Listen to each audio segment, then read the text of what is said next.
O material vai ser gravado, então, e a gente passa depois para o YouTube. Então, uma das coisas que não consta no questionário é a parte inicial de carcinogênese, né? Então, entender que a neoplasia ela não acontece por uma única alteração, uma única questão, ela é decorrente de uma série de alterações sequenciais em etapas, né? A gente chama ela de múltiplas etapas, como se fosse subir uma escada, ou descer uma escada, se a gente pensar para o lado pior, né? A um descer meio que aos trambolhões vai caindo. E essas ações, elas devem ser sequenciais e muitas vezes em ordem exata para que ocorram. Tanto que muitas vezes a gente pensa, bomba, como é que a gente consegue fazer neoplasia com tudo isso? Porque, na verdade, os processos que levam à produção do câncer, né, a carcinogênese, eles ocorrem em uma quantidade tão grande, num número de células absolutamente alto, que estatisticamente, uma hora ou outra, a gente vai estar fazendo câncer. O que acontece é que a gente tem um sistema de controle, tanto celular quanto imunológico, que é muito bom, que funciona às mil maravilhas, desde que a gente tenha as coisas sob certo controle, sob certa ordem. Em alguns momentos, ou por questões genéticas, ou por questões de senescência, imunossenescência, por exemplo, vai se perder esse controle. Então, uma das etapas são os elementos físicos, químicos, ambientais, e os elementos biológicos, virais e mesmo os microbianos, que podem induzir a formação de câncer, né? Isso foi alguma coisa muito discutível, mas a gente sabe, e desde experimentos naturais com, por exemplo, na Alemanha, mineradores de mina de urânio na Alemanha, que se submeteram à exposição à radiação natural do urânio, faziam um alto índice de câncer de pulmão. Então, desde a metade do século XIX, se sabe dessa relação exposicional a elementos radiativos, depois foi culminar, inclusive, nos trabalhos da Marie do Pierre Cuvier. Então, os agentes carcinogênicos, né, eles vão ser divididos em dois grandes grupos, de ação direta, aqueles que não precisam de transformação metabólica, e geralmente eles são piores, né, porque eles, nas células em que eles forem se instalar, por exemplo, se eles forem aspirados, eles vão dar lesão pulmonar, e os de ação indireta. Na verdade, os de ação direta é um grupo menor. Dos químicos, ele inclui os alquilantes e os alcilantes, né, os alquilantes como dimetilsulfato, de epoxibutano, medicamentos contra o câncer como ciclofosfamida, clorambucil, nitrosureias, e que são utilizados como imunossupressores também até pouco tempo atrás para doenças reumáticas. Os acilantes, como imidazol, dimetilcarbamila e outros, né? Os que precisam de ativação metabólica incluem os hidrocarbonetos aromáticos heterocíclicos e policíclicos, as aminas aromáticas, amidas e os corantes do grupo ácido, as plantas naturais e produtos microbianos, que é um grupo bastante interessante, e outros como nitrosamina, PVC, níquel, cádmio, né, metais pesados. Então é interessante porque a gente tem, né, uma interação, isso está numa figura bem legal, que é a 744 da página 329, em que a gente tem o carcinógeno entrando em contato, né? Normalmente ele vai ser detoxificado lá pelo fígado e excretado via renal. Se não, ocorre ativação metabólica com intermediários eletrofílicos. Se não forem também detoxificados, eles de novo vão fazer ação com ligação do DNA e formação de um adulto. Pode levar a reparo do DNA através da proteína P53 e a célula fica normal. Pode não ser suficiente esse reparo e ser induzido morte pela P53 por apoptose. Pode ser tornado permanente essa lesão através de uma replicação e isso virar uma mutação, e a lesão vai ficar com o DNA permanentemente alterado. A célula se considera iniciada. Essa célula sofre proliferação celular com diferenciação alterada, com a formação do crônio pré-neoplásico, com proliferações e mutações adicionais, levando, então, ao fenótipo da neoplasia maligna, que é o que a gente chama de câncer. Tá? Existe um experimento... Professor, desculpa só interromper, mas acho que tem colegas querendo entrar, se o senhor conseguir autorizar. Tem dois querendo entrar. Me perdi aqui, a Carolina e o Marte. Então, tá. Obrigado. Eu que agradeço vocês me lembrarem. Vão falando que eu me entusiasmo e esqueço. Então, é interessante que essa iniciação, ela provoca dano permanente rápido e irreversível e guarda a memória, ou seja, mesmo que passe um tempo para que entrem os outros agentes que geralmente funcionam como proliferadores mitógenos, ele vai se lembrar. Isso é um experimento que se fez através de utilização de restos de alcatrão em orelha de rato, no início do século XX, em que se fazia a colocação no grupo 1 de só o iniciador, o agente iniciador, sem o agente promotor. O agente promotor é aquela substância que geralmente leva a mitose, leva à proliferação. Só o iniciador não dava nada. O iniciador mais o promotor, num tempo sequenciado, levava à formação de tumores. O iniciador com os promotores, mesmo depois de um bom tempo, levava à formação de tumores, porque ele tem memória. A inversão, começar com os promotores e depois os iniciadores, não leva a tumor. E a colocação só de promotores também não leva a tumor. Então, existe uma sequência mais ou menos lógica, né, em relação a isso. Obviamente, os alvos moleculares, elas envolvem principalmente o DNA, que mantém a informação, e é interessante porque alguns desses compostos, ele tem até algumas localizações chaves, tanto que eles guardam pistas para a gente fazer prospecção e saber qual é a causa, né? A mutação, ela está relacionada já com determinadas situações. Então, o que a gente tem, né, dentro da radiação? Na pergunta da professora, e tentando manter um protocolo, depois a gente volta se faltar alguma coisa. Vamos tirar o óculos, que a letra é muito pequena. Paciente de 56 anos, masculino branco, com artrite reumatoide, que é uma doença autoimune. Autoimune é quando a gente confessa ignorância e não sabe qual é a causa. Essa é a tradução literal. Faz uso como última opção para controle da doença de agente alquilante, com boas respostas. Alguns anos após, o paciente apresentou leucemia. Qual a relação entre as duas situações e para que são usados os agentes alquilantes? Então, alguém tem a resposta desse material? Primeiro, né? Existe relação entre alquilante e leucemia? Ou foi simplesmente epifenômeno, assim, apareceu do nada, porque tinha que aparecer? Ou é causa e efeito? Acho que tem relação sim, né? Eles podem causar leucemia porque eles são um agente, como é que é iniciador que o senhor Ele é comentou, né? É iniciador. necessário ainda depois um promotor, mas a relação, essa latência aí de 5 a 7 anos é possível, sim. Uhum. Então, esses alquilantes, que são aquelas drogas que a gente tinha falado, né, que são agentes de ação direta, elas envolvem principalmente drogas como a ciclofosfamida e o clorambucil. São drogas utilizadas para tratamento de doenças autoimunes, porque elas são imunossupressoras, né? Elas funcionam depletando os linfócitos, principalmente os linfócitos T. Isso leva a melhora de várias doenças. Pelo menos isso há até 5, 10 anos atrás, com a entrada dos agentes biológicos, essas drogas têm sido, pela toxicidade, cada vez menos utilizadas. Então, existe uma relação direta, são drogas utilizadas no tratamento de doenças autoimunes e alguns tratamentos de câncer, bastante utilizadas até um passado bastante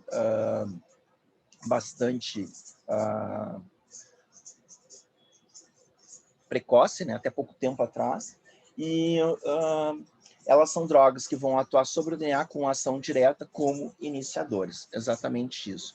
A segunda já requeria que você tivesse um conhecimento de dermatologia, né? Ela já colocou como se você soubesse. Paciente feminina, 56 anos, branca, de origem alemã. Normalmente na dermato a gente não dá cor de pele, a gente dá fototipo, que é um pouco mais exato, nem toda pessoa branca tem fototipo baixo, né? Mas de origem alemã, a gente calcula que é um fototipo 2, uma pessoa de pele bem clara, apresentando uma pequena lesão perolada, cinzenta localizada na face, tendo sido diagnosticada como carcinoma basocelular. Um carcinoma basocelular é uma neoplasia de pele bastante relacionada à fotoexposição crônica. Tendo sido diagnosticada, então, o paciente relata durar a pele bronzeada e permanecer muitas horas na beira da piscina, tomando banho de sol e conversando com as amigas. Uma pessoa com fototipo 2 ficar bronzeada é quase uma impossibilidade. Então, ela pode gostar que ela nunca vai ficar bronzeada, só vai ficar com a pele fotoenvelhecida. Após a remoção da lesão, a médica orientou a paciente para mudar de hábito, a ficar atenta ao surgimento de novas lesões. A paciente quer saber por que motivo o sol pode prejudicar, que lesões podem ser causadas pela exposição excessiva ao sol e se pode utilizar sem problemas câmeras de bronzeamento.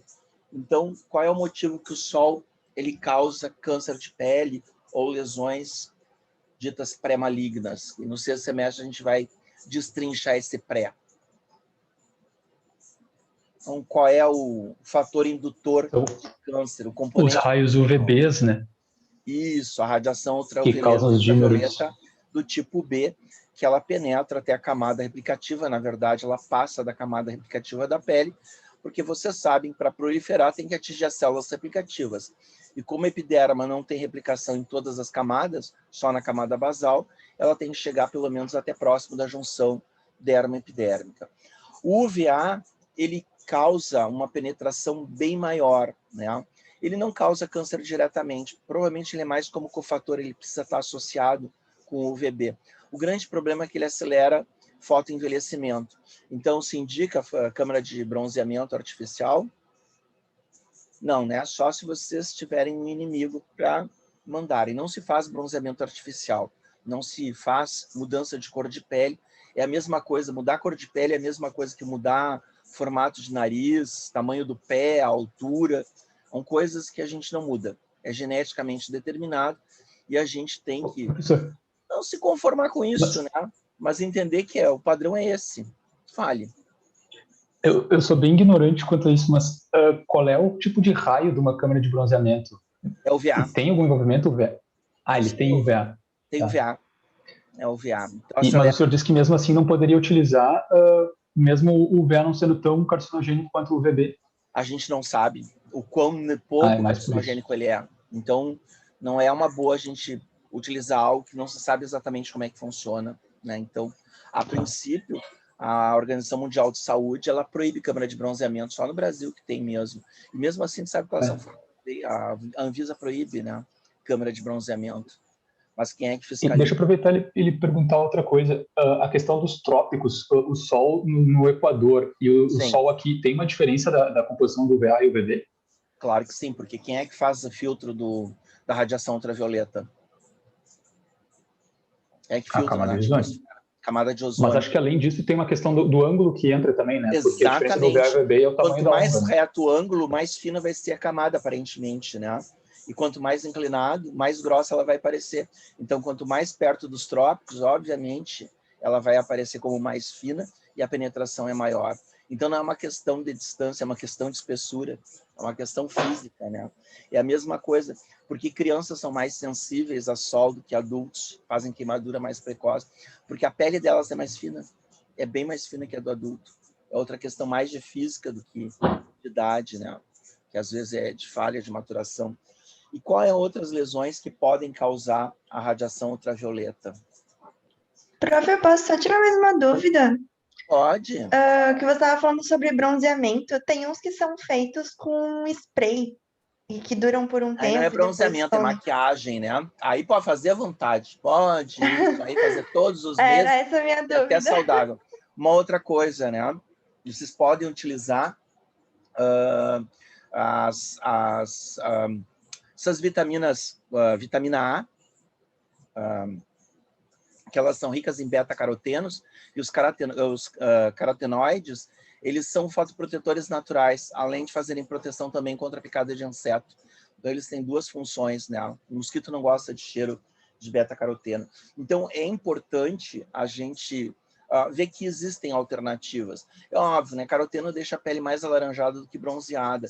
Mas é o tipo de coisa assim, olha, quer mudar de cor de pele, maquia, pega, compra base, assim, passa no corpo inteiro, pode ficar verde, pode ficar com um lado escuro, um lado claro, pode fazer petit pois, pode fazer o que tu quiser, né? Vai fazer uma coisa bem diferente. Então, na verdade, a gente tem que entender que não existe nenhum bronzeamento saudável. Todo bronzeamento é um processo inflamatório. Ele é sempre uma coisa ruim. Mas pegar sol é saudável por causa do metabolismo da vitamina D. Isso é uma outra conversa, isso não é bronzeamento, isso é pegar sol. Não é ficar esturricado na beira da praia das 8 da manhã às 8 da noite, querendo imitar um quibe sendo frito, né? Isso já é uma outra coisa. Então, o pessoal exagera demais.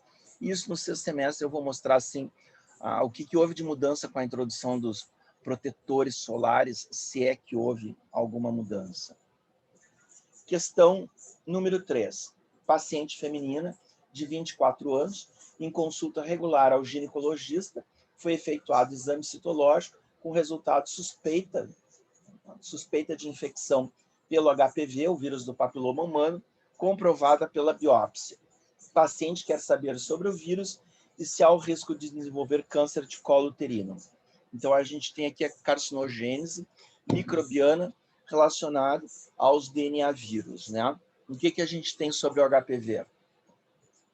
O que vocês sabem sobre o HPV? Qual é a lesão mais comumente associada dentro do grupo das benignas? Vocês sabem? Qual é o papiloma mais comum de todos? A verruga viral. Verruga. As verrugas, elas são as mais comuns. E inclui verrugas na área genital. Hoje a gente inclui cavidade oral, porque as mesmas genitais dão em cavidade oral. E esses HPVs, eles vão ocorrer qualquer genotipo, qualquer genótipo, ou existem alguns genótipos mais frequentemente relacionados? Que pela pesquisa genética tem 70, né? Existem algum que é mais específico para câncer de colo de útero? Questão de prova. E da vida. Eu acho que é o 16 e 18, não? 16 e 18. Existem outros como 31, 36, 51, não lembro agora todos eles de cor. Mas o 16 e 18 vocês têm que decorarem. E através de qual mecanismo eles fazem as alterações que vão determinar a progressão para câncer? Qual é o mecanismo de ação? Através de duas proteínas que se chamam... Os oncogenes, eu não lembro, acho que é E2 e... É duas proteínas que eles produzem, chamada E5 e E6. E elas vão atuar sobre os oncogenes, principalmente, na verdade, genes supressores tumorais, que é o P53, desculpe, E6 e E7, estou ficando velho. O E6 e o E7. O E6 se liga a P53 mediando a degradação dele. Isso é importante porque o P53 é aquela proteína tumoral relacionada, a proteína, normal. Quando ela é tumoral, ela não vai fazer a função. Quando normalmente expressa, ela é responsável pelo controle de qualidade. Ela é tipo um delegado, né? Ela controla para que todas as proteínas elas sejam duplicadas, né? Todo o DNA seja duplicado de maneira habitual, e se por um acaso algum daqueles núcleos de base está alterado, ele vai induzir conserto. Se a lesão for muito grande, ele vai induzir apoptose, né? Via P16-Inc, certo? Quando vocês têm ela alterada, ela vai funcionar de uma maneira bastante ineficiente, vai determinar o acúmulo de modificações, né? E essas alterações elas podem determinar câncer lá pelas tantas. E é interessante que a ligação E6-P53, que leva à inativação do P53, ela tem até uma assinatura. Ela é polimórfica no códon 52 e ela codifica um resíduo de prolina ou de arginina. E essa variação do P53 arginina no códon 72 é mais suscetível à degradação ao E6, ou seja, tem pacientes que têm maior chance de desenvolverem câncer porque elas têm uma alteração genética já induzível. Elas têm P53, que é mais suscetível à degradação pela produção do E6. O E7, ela produz efeitos que complementam a da E56, relacionada também à checagem na proliferação celular, mas essa se liga principalmente à proteína RB de retinoblastoma, que é um tumor pediátrico bastante grave, e ela sequestra a RB, ela faz o sequestro, fazendo com que as células não façam aquela interrupção durante, né, a checagem do ciclo e determina, então, progressão para a formação de novas células.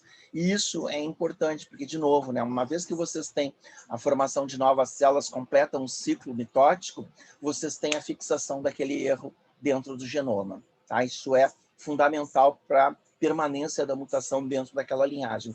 E o acúmulo dessas mutações é que vão determinar, então, lá pelas tantas, o aparecimento do câncer. Porque não é uma questão de causa e efeito. Qual é a chance de uma mulher com HPV fazer um câncer a longo prazo? Olha, primeiro vai demorar 20 a 25 anos. E segundo, isso gira, dependendo da população, 1 a 10% da população estudada. Pior se for imunossuprimida, pior se for paciente transplantada, por causa da imunossupressão, ou HIV. Quer dizer, todas essas condições, elas pioram. Mas a gente não sabe estabelecer por que algumas progridem, talvez aquelas que tenham justamente a proteína P53 mais suscetível à destruição pela arginina no código 72, né? A gente não sabe. Questão número 4.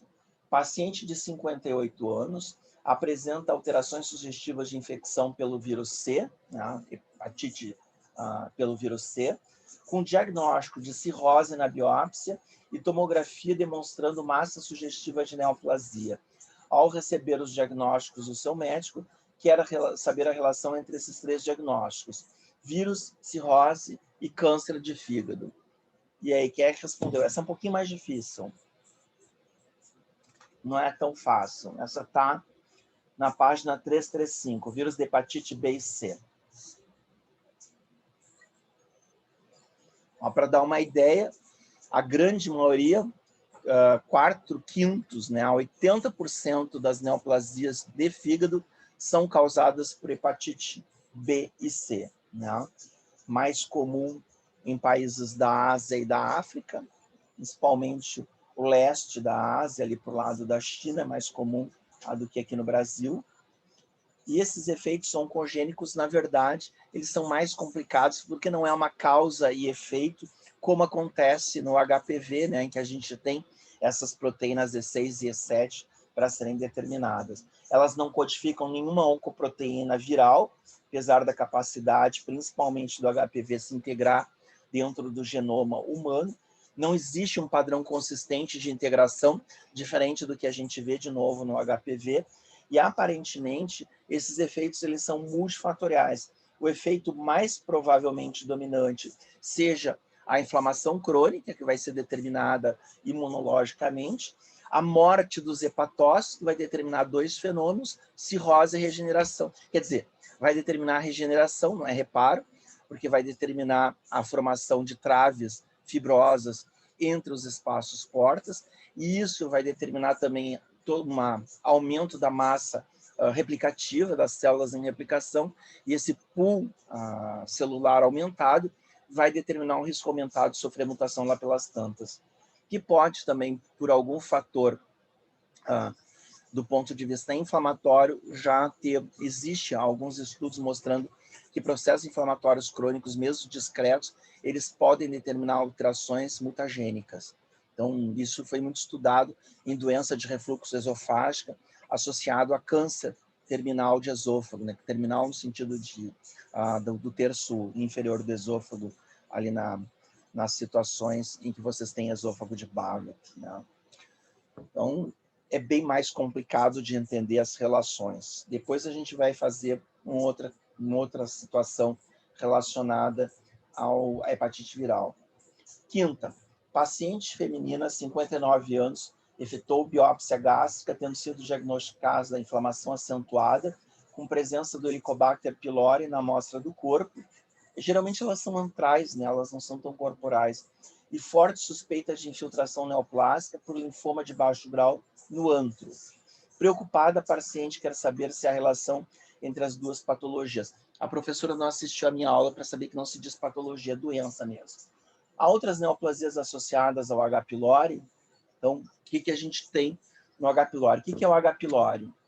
H. pylori foi um constrangimento, porque foi um gastroenterologista que escreveu, não foram os patologistas, apesar deles enxergarem, eles nunca deram bola para a bactéria, porque ela é a primeira, aquelas extremófilo, descrita dentro do corpo humano, né? Porque todo mundo diz assim, não pode ter bactéria dentro do estômago com um pH de 2. Então, em 91 para 92, um australiano que descreveu, e ele demonstrou a importância, porque ele pegou a cultura de Helicobacter e tomou para mostrar que dava gastrite, né? No caso dele, deu até uma úlcera. Então, é interessante em que a gente tem uma situação para desenvolvimento de câncer. Que câncer que a gente tem associado ao H. pylori? O do paciente, que era um linfoma de baixo grau. Geralmente, eles respondem muito bem a antibiótico. Tu dá antibiótico, cura H. pylori e o linfoma regride, ou um que responde pior, que é qual é o tumor natural que a gente tem no estômago. Ele é glandular, epitelial, como é que ele é na classificação? Como é que a gente chama quando é glandular? Adenocarcinoma, né? Então, os adenocarcinomas gástricos.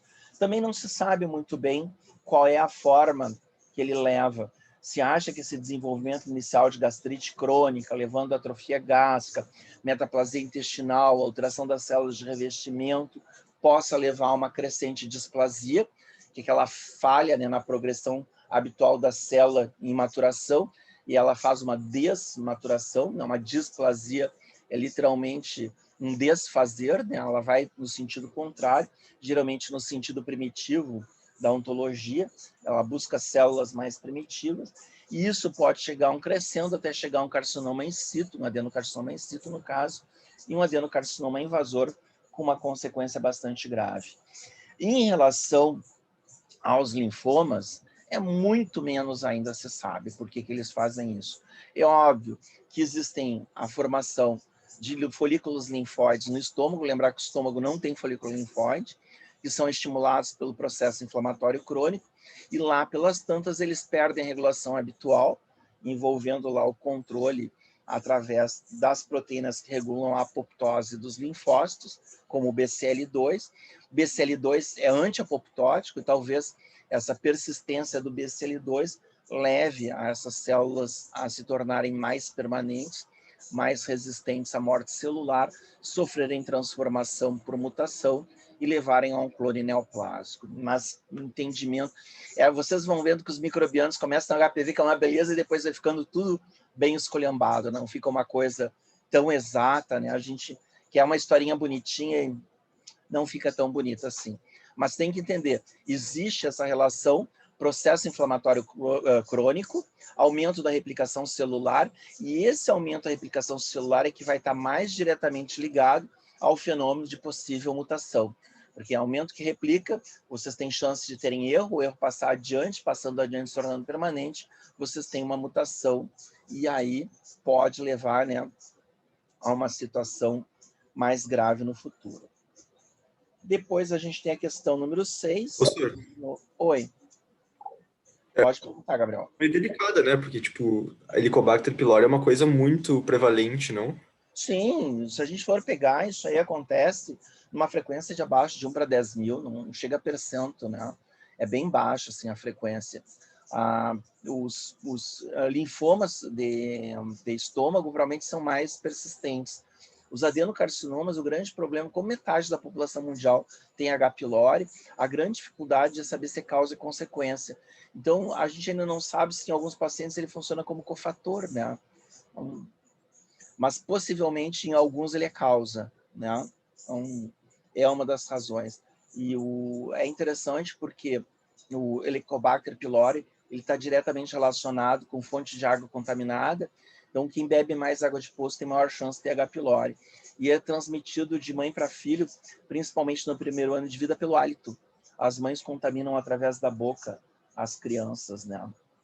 Então, uma coisa que tem que tomar cuidado, que a mãe com Helicobacter pylori tem que tapar a boca durante a amamentação, enquanto está fazendo o tratamento. A questão número 6, paciente feminina de 57 anos, apresentou quadro diagnosticado como mononucleose infecciosa na juventude. Como é que é o nome da mononucleose infecciosa? Nome leigo. Doença do quê? Do beijo? Doença do beijo, né? Isso aí. Então a gente sabe até com quem andou saindo as pessoas, quando aparece assim, trio, quarteto na faculdade, todos com mononucleose. A gente sabe que é a situação, como é que é cooperativada, né? No momento, mostra grande massa na região cervical, cujo exame anatopatológico demonstrou tratar-se de carcinoma nasofaríngeo. Lá no tempo da professora Gênia era chamado de linfoepitelioma, mas faz uns 80 anos que ninguém mais usa esse termo. Tá? Então, isso aí é um termo histórico, assim. Mas perdoar a tia velhinha, né? Que associação há entre as duas patologias? De novo, né? As duas situações, doenças. Há outras neoplasias associadas ao vírus Epstein-Barr, sítias. Epstein-Barr é interessante, porque no caso são dois sujeitos, né? O Epstein era homem e a Barr, era Mary Barr, era mulher. E eles não eram um casal, eles eram o pesquisador e a secretária. E aí, durante muitos anos, ficou aquela fofoca, e, na verdade, eles realmente eram um casal de amantes. Mas, durante a vida dele, só ficou sabendo depois que ele morreu, né? Então, o que a gente tem no EBV? Não se sabe muito bem, né? De novo, existe essa infecção latente, né? Esses pacientes que fazem mononucleose. Alguns deles vão fazer uma expansão de células B policlonal, em que as células vão sofrer morte por apoptose, mas algumas delas sofrem modificação com translocação envolvendo o gene MYC, com o aumento dessa proteína MYC, junto a quebras adicionais e mutações adicionais envolvendo o DNA, com o surgimento de um clone neoplásico, principalmente numa situação que foi bem estudada, envolvendo o MYC, que é o linfoma de Burkitt, né? E não é Burkitt, é Burkitt mesmo, o nome desse inglês que descreveu esse linfoma, e que nunca entendeu direito lesões linfomatopoéticas, ele só descreveu. E convidavam ele para falar e ele dizia que ele não sabia nada, que ele só tinha descrito, né? O Burkitt, ele é mais conhecido por ele ter evidenciado a relação entre o consumo de fibras alimentares na dieta e a relação com câncer de intestino grosso. Quanto maior o consumo, menor era a razão que ele observou, porque ele trabalhava na África com alto consumo de fibras alimentares e baixa incidência. Então, o linfoma de Burkitt é uma neoplasia envolvendo aqui linfócitos B, que é endêmica principalmente na África Central, ali que é a zona do Congo, Zaire, Uganda e da Nova Guiné, onde ele é o tumor pediátrico mais comum que se tem, extremamente agressivo, apesar que formas esporádicas semelhantes acontecem no mundo todo. E as formas endêmicas da África, elas são praticamente todas relacionadas ao EBV. Chega a 90%, todos eles com altos títulos de anticorpos contra os antígenos do capsídeo viral, e se sabe que a titulação, quanto mais alta ela for, maior o risco dessa criança desenvolver linfoma de Burkitt. Mas eu não saberia dizer para vocês qual seria a frequência, porque ela é bem baixa também, né? É interessante que quando a gente sai da África e vai ver, essa relação já não é tão interessante. Na África, 90%. Fora da África, ela gira em torno de 15% a 30%. Então, a gente sempre faz pesquisa, porque até o tratamento é diferenciado. A gente sempre faz pesquisa de Epstein-Barr vírus, né, o EBV, para fazer diagnóstico. Mas, no Brasil, a negatividade da coloração da pesquisa não altera o diagnóstico. Ele vai continuar sendo chamado de linfoma de Burkitt, né? A base realmente fisiopatogênica também é mais complexa, não vamos entrar. Ela envolve, no caso, no linfoma de Burkitt, o EBV não é diretamente oncogênico, ele age como um mitógeno policlonal das células B, ele é um indutor, então, né, mais do que uma lesão que um iniciador, ele mais faz proliferação. E ele faz que essas células lá, pelas tantas, sofram uma mutação com uma translocação específica 8/14, né? E isso levaria à formação do câncer.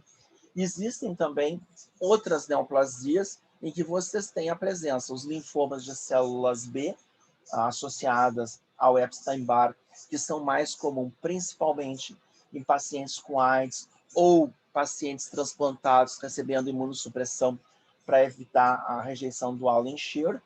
E ela também acontece no carcinoma nasofaríngeo, aquele que muito antigamente era chamado de linfoepitelioma, que é mais comum na China e entre os inuits, que são aquela população do Ártico, que não deve ser chamada de esquimó, porque esquimó é uma palavra feia, tá? Não é uma palavra bonita. Esquimó quer dizer comedor de carne crua, e eles não gostam que sejam chamados, apesar que eles comem carne crua de foca, né? Mas eles não gostam. O nome correto dessa população é inuit, então vamos respeitar, não precisamos chamar de palavrão, né? Então é interessante porque eles envolvem a regulação de diversos fatores, inclusive fatores relacionados com a inflamação como COX-2, e de novo, né, a inflamação parece funcionar como mitógeno dessas células linfóides e células epiteliais, no caso do carcinoma nasofaríngeo, e determinar a proliferação celular e lá pelas tantas mutação e fazer aquelas etapas adicionais de carcinogênese. Vocês veem que vai ficando cada vez mais difícil de entender a relação. A fisiopatogenia vai ficando cada vez mais complexa e perde, né, aquela fluidez do HPV. Estava tão bonitinha no início, estava tudo funcionando às mil maravilhas. Aqui a coisa, a gente fica tudo no possivelmente, talvez. As próximas duas questões são questões de nota de rodapé. Então, assim, ó, é muito difícil de cair em prova, é mais para vocês saberem que existe. Paciente feminina de 68 anos, esposa de um ex-embaixador na Tailândia, foi diagnosticada com carcinoma das vias biliares, que se chama colangiocarcinoma, que são tumores bem raros e extremamente agressivos.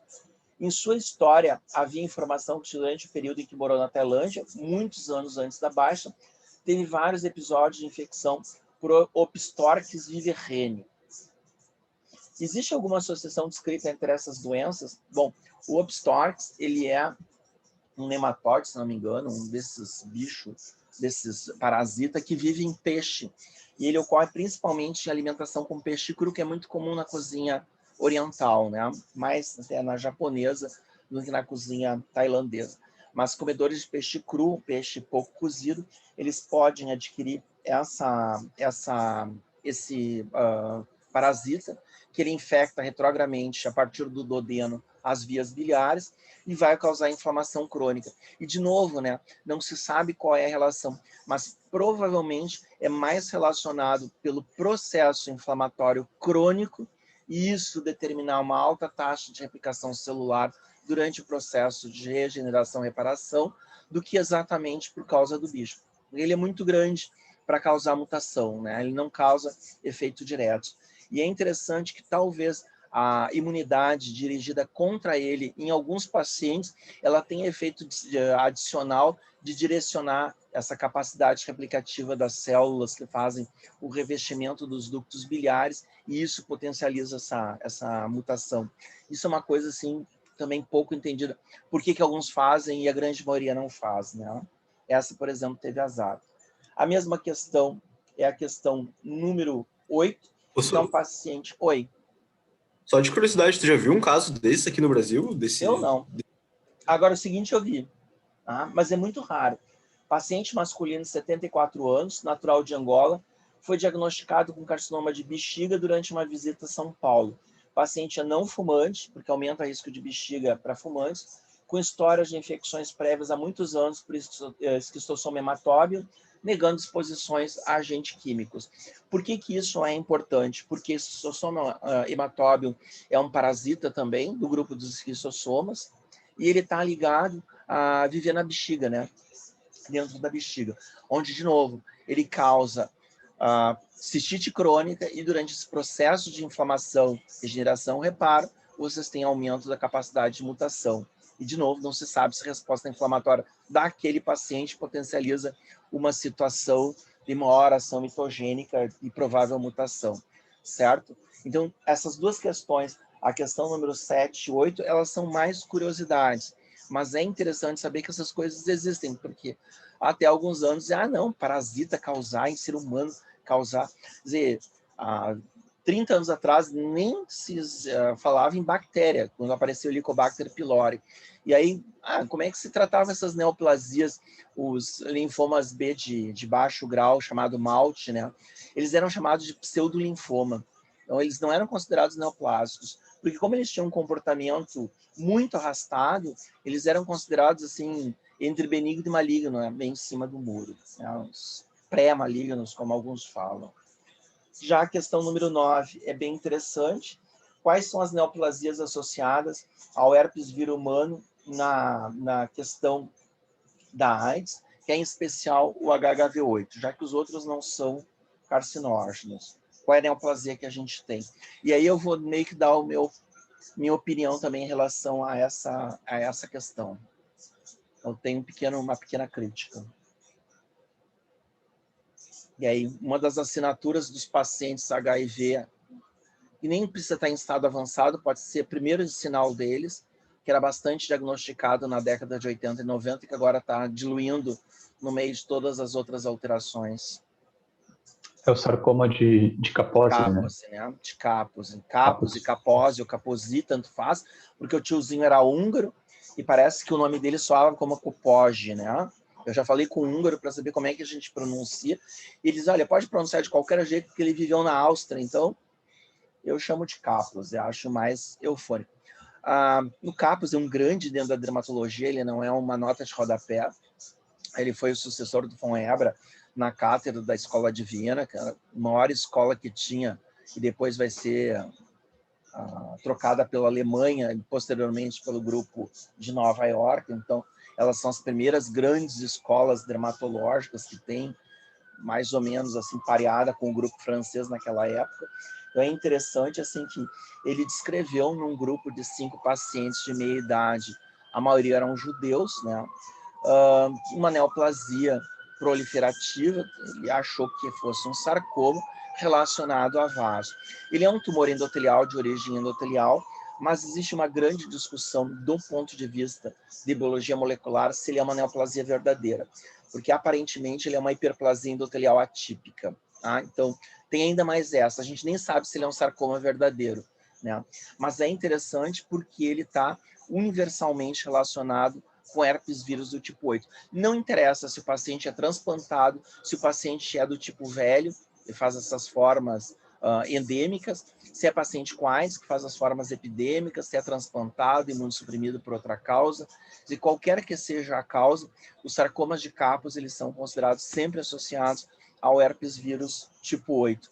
E é tão importante, quando a gente tem dúvida, a gente faz imunomarcação, porque existe uma proteína fácil de marcar, a proteína viral. Então, praticamente qualquer tumor vascular suspeito, porque ele é muito polimórfico na apresentação histológica, e muitas vezes os pacientes não são velhos demais e não têm histórico de AIDS, e às vezes, principalmente há alguns anos, quando o pessoal ainda tinha, às vezes, uma dificuldade para fazer exame por motivos pessoais, não queria fazer exame de HIV, às vezes a gente fazia imunomarcação, porque se marcava HHV8 era sarcoma de Kaposi, pelo menos nisso tu fechava. Se tinha relação com AIDS ou não relação com AIDS, entendo, não é direta. Ele acontece em sarcoma de Kaposi de qualquer tipo de apresentação, certo? E por último, ela pergunta ali, tintura de cabelo, material de pintura, borracha, níquel, pó de madeiras, cádmio, benzina, aminas aromáticas, asbesto e arsênico associam-se a neoplasias de que órgãos? Então eu vou voltar um pouco no texto, né, e falar sobre carcinogênese química, né? Então, na carcinogênese química, a gente tem aqueles agentes relacionados à mutação. Onde é que está a parte química? Acho que é a última. Ah, mas ficou tão curta aqui no conceito do... Deus do céu, ficou extremamente curtinho. Eu me lembrava dele com 3 páginas agora, em que a gente tem na carcinogênese uma série de agentes levando a processos inflamatórios, como a gente falou dos alquilantes. Outros agentes, eles podem levar à indução. Então, por exemplo, tintura de cabelo, né? Tintura de cabelo, ele contém, se eu não me engano, a tintura de cabelo para fixação, ela contém o formaldeído, né? O formol. O formol, ele pode ser aspirado e dá câncer de pulmão. Mesma coisa, conservantes de material de pintura, xilol, xileno e benzeno, eles também são aspirados, risco de dar lesão linfomatopoética.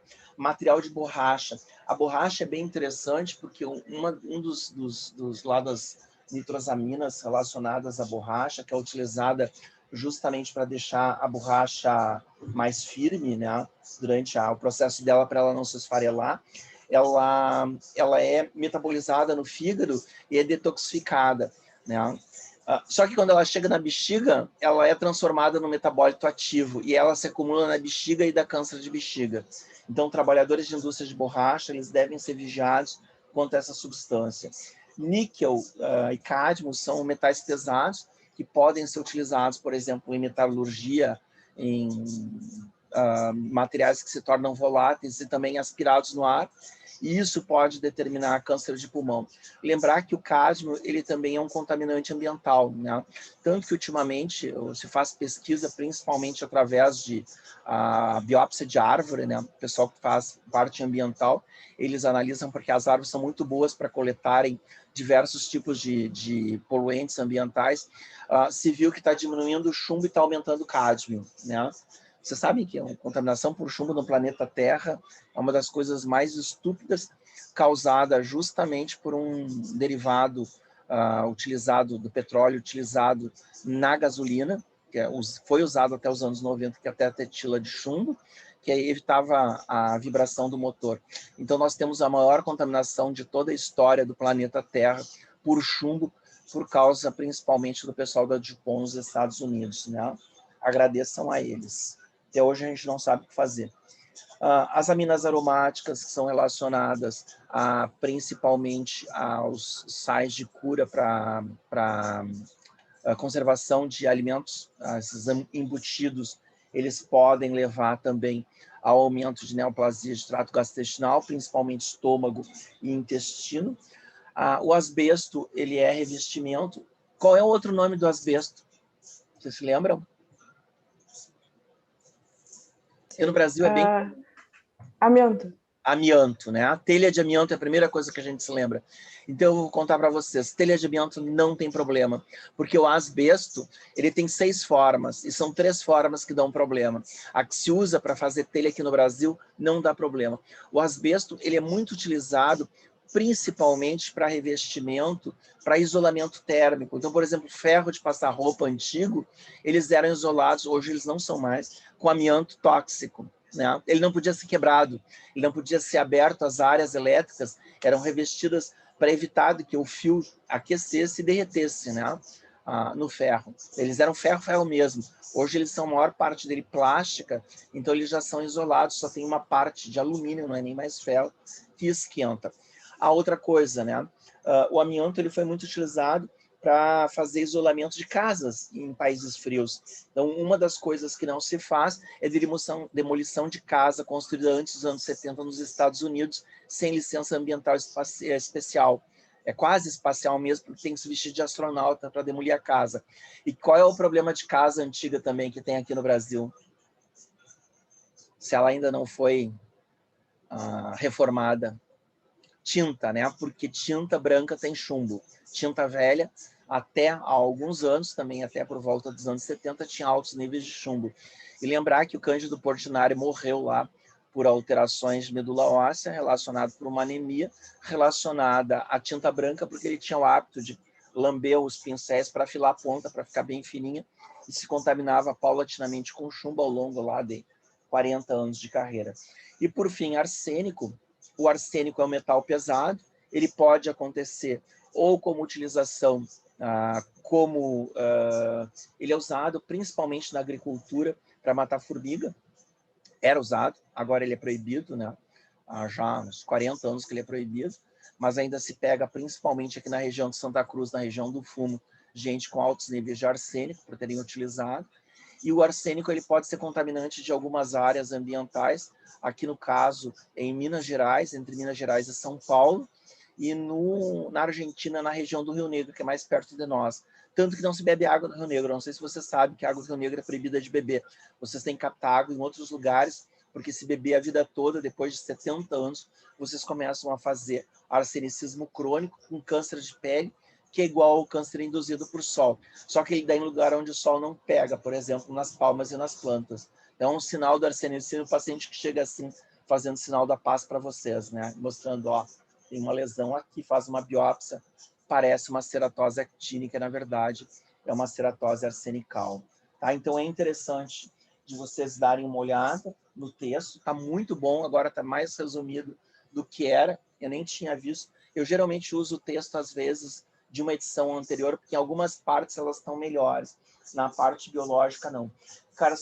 Carcinogênese por radiação na radiação ultravioleta, papel da ultravioleta B, radiação ionizante por raios X, raios gama, mas lembrar principalmente os modelos naturais naturais. Hiroshima, Nagasaki, né? Não tem nada de natural.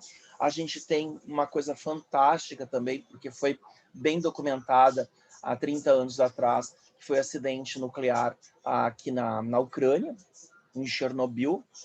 E é interessante, porque essas crianças, eu tive oportunidade, muito desagradável, né? Se a gente for pensar pelo lado da população ucraniana, de ter trabalhado com essas crianças, porque elas vinham na Santa Casa tratar câncer de tireoide, que era a primeira neoplasia que aparecia 7 anos depois. Então, na minha residência, isso foi em 88, na década de 90, eu peguei as crianças aparecendo na Santa Casa. Tem comunidade ucraniana importante no Rio Grande do Sul, principalmente no Paraná. Então, elas iam muito no Paraná também fazerem tratamento, porque assim, era tão grande a população afetada na Ucrânia que eles não tinham condições na Europa inteira de tratar. Então, eles pediram ajuda para o mundo inteiro e até o Brasil ajudou. Não pensem também que os europeus foram bonzinhos em relação ao fenômeno da Ucrânia, porque houve contaminação praticamente de tudo que era alimento naquela época. E uma das coisas que eu lembro é que a Dinamarca vendeu todo o estoque de manteiga para o mundo inteiro, inclusive aqui no Brasil se vendeu muita manteiga dinamarquesa radioativa, né? Porque eles dizem, não faz mal, porque vocês vão consumir só um pouquinho de cada vez, né? Consomam eles, né? Então, o dinamarquês bonzinho, né? Muito bonzinho que eles são. Então, é interessante da gente ver os aspectos. Raio-X é uma coisa que no início, né, causava os carcinomas de dorso de mão do pessoal que trabalhava com raio-X, porque eles testavam a potência tirando um raio-X todos os dias do dorso da mão. Era bonitinho de fazer, mas depois de 3, 4 anos começava a fazer câncer, né? A microbiana por RNA, a gente tem pouca coisa, que são os vírus relacionados aos leucemias e linfomas retrovirais, os HTLVs, né? Os ATTLs na África do Sul, na região caribenha, no início eram confundidos HTLV1, HTLV2 com os relacionados à AIDS, né? Os vírus oncogênicos do DNA, que a gente já falou, HPV principal, e lembrar 16 e 18, que vai cair na prova, o Helicobacter pylori,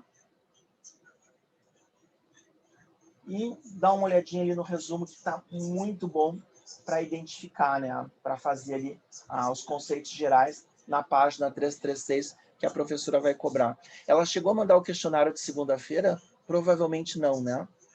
Tá. Se a Jane não mandar, porque assim, ó, ela tem, acho que 3 segundas e só tem 2 estudos dirigidos, tá? Então, se ela não mandar segunda-feira, a gente vai fazer aula prática segunda-feira com 2 aulas, tá? Então, mesmo que não tenha nada, vai ter atividade, porque a gente tem que fazer, porque tem muita aula prática, e eu acho que a gente vai ter que fazer, mesmo que tenha alguma coisa, a gente vai ter que fazer pelo menos uma na segunda-feira e 2 ou 3 na sexta-feira para a gente encaixar no tempo. Certo, pessoal? Alguma pergunta? O assunto é hiper interessante, né? Quando a gente começa a estudar neoplasia, fisiopatogenia de neoplasia, que é fundamental, inclusive, para tratamento, ela é muito, muito, muito, muito, muito interessante. E eu falei para vocês, tem aquele livro fascinante que eu queria me lembrar para vocês, que é o Imperador de Todos os Males. Eu até tenho ele aqui do meu lado, deixa eu mostrar cá.